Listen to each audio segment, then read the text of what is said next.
Bismillah. Əqrəb bürcünü iyunda nə gözləyir? İyun ayı Əqrəb bürcü üçün gizli proseslər, güclü dönüş və taleyüklü qarşılaşmalar ayıdır.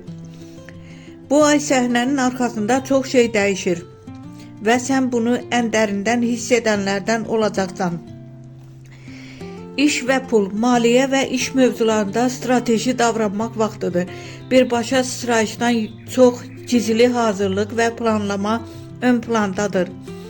Kimə güvəndiyini yaxşı seç. Arxa planda rəqabət və ya paxıllıq ola bilər.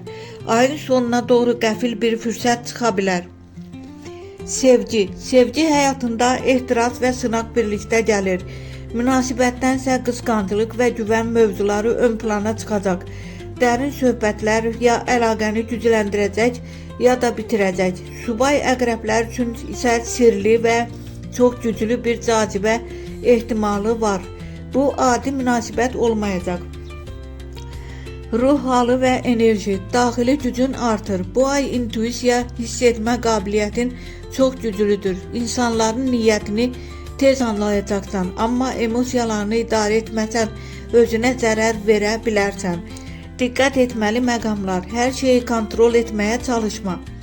Qısqanclıq və şübhəni idarə et. Sirlərini hər kəslə paylaşma.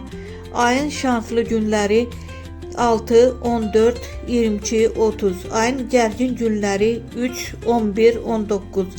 Ümumi nəticə, iyun əqrəb üçün gizli güc və dönüş ayıdır. Düzgün idarə etsən həyatında böyük dəyişiklik başlaya bilər.